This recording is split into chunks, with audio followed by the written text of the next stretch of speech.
Today we're going to talk about platform-mediated markets in the PC gaming industry. The first video game ever was created in 1940 by Edward Condon and was called NIM.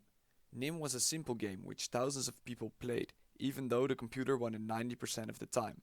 In the period hereafter, the gaming market evolved and grew bigger and bigger. The first games required a floppy disk version of that game. In the 1970s, video game consoles were introduced, which required CD-ROMs to play games. These games were only available in physical stores. These stores were limited in the amount of games they could put on their shelves. Nowadays, the younger generation doesn't even know what a floppy disk or a CD-ROM is anymore, thanks to platforms like PlayStation Network and Steam. Currently, the size of the video game market adds up to almost $90 billion, which is bigger than the music and film industry combined. The shift to digital games was a key driver in this growth, as the rise of broadband internet allowed developers to distribute their games digitally. This cut a considerable part of the developers' manufacturing and distributing costs. In 2009, 80% of all video games were sold in physical form. Last year, 74% of all the video games were sold in digital form and only 26% in physical form. Platforms contributed in this shift. The biggest platforms in PC gaming are Steam, Uplay, and EA Origin. The biggest platforms for console gaming are Xbox Live and PlayStation Network. Let's focus on the biggest platform in PC gaming, Steam. It is considered the largest digital distribution platform for PC gaming, with an estimated market share of 80%. But let's take a step back first.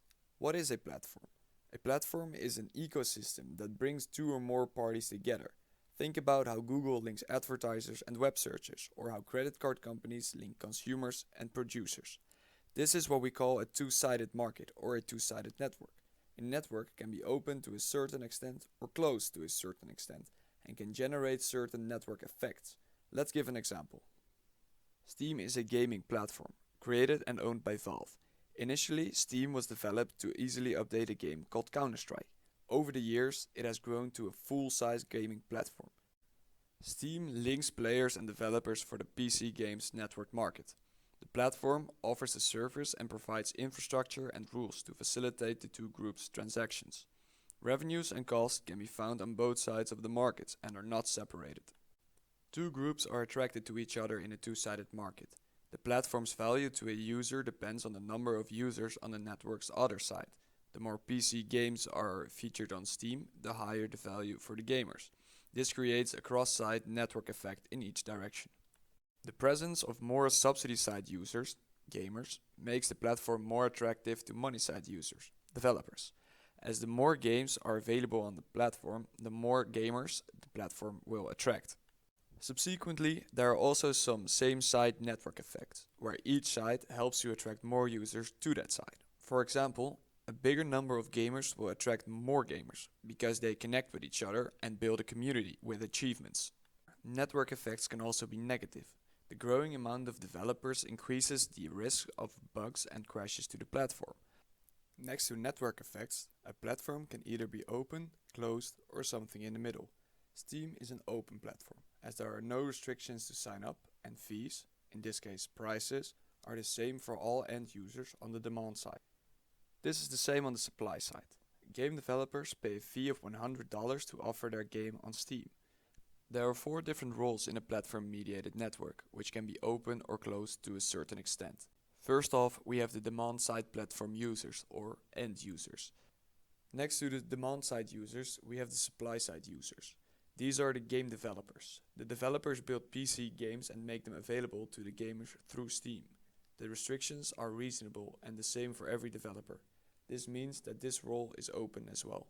Thirdly, the platform provider is the party that serves as the primary point of contact between users and the platform. In other words, Steam itself. Finally, there are platform sponsors. These are the parties that own the property rights of the platform. Next to owning the rights, they can determine who is allowed to participate in the platform-mediated network, and they are responsible for the development of the technology. These rights can be shared and do not have to be in possession of only one company. In the case of Steam, there's only one party with these rights, Valve. As there is only one platform provider and one platform sponsor, Steam is a proprietary platform. In their platform-mediated market, there are some rival platforms which are not compatible with each other. Think about Origin or Uplay. Most gamers affiliate with either one of these platforms through the power of the community, making it a mono-homing platform. So to conclude, the possibility to distribute games digitally and the presence of predominantly positive network effects in this market made it possible for platforms like Steam, Origin and Uplay to dominate the market and disrupt the PC gaming industry. So what does Steam's business model look like? In other words, how does Steam make money? From every game that is sold through Steam, a certain percentage goes to Valve. In 2015, the top 20 most sold games on Steam generated a revenue of about $650 million. If Steam receives only 1% of those revenues, it already gets $6.5 million in revenue. Exact numbers about the other 7,000 games on Steam are not publicly available. However, you can imagine that this is a very lucrative business. As the owner of Steam, Valve benefits greatly from stronger network effects, which increase the amount of games sold. The Five Forces model, introduced by Michael Porter, does not apply in the same manner to platforms as it does to other businesses. The ultimate source of competitive advantage for a platform is the number of interactions and the associated network effects. For Steam, this translates into the number of consumers that buy a game, play a game, rate a game, or participate in the forum focused on a game, making them active in the community. So what will the future of this market look like?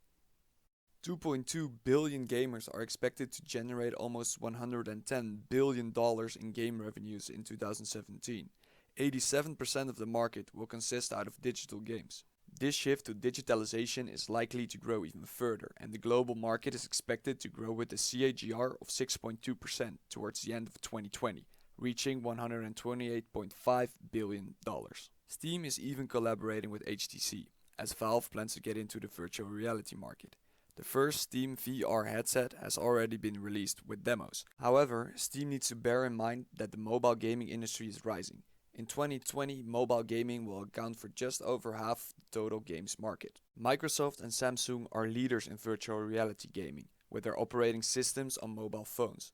So envelopment is possible with a foreclosure attack. In practical terms, envelopment entails one platform provider adding another platform's functionality to its own, and then offering a multi-platform bundle. Acquisition of all games with their operating system as a platform could be extremely harmful for the PC game industry, shifting all gaming towards mobile phones. If all games become available for mobile phones with the help of VR and their operating system as a platform, there will be no need for different platforms anymore. This will make platforms like Steam, Origin and Uplay, who now dominate the market, obsolete.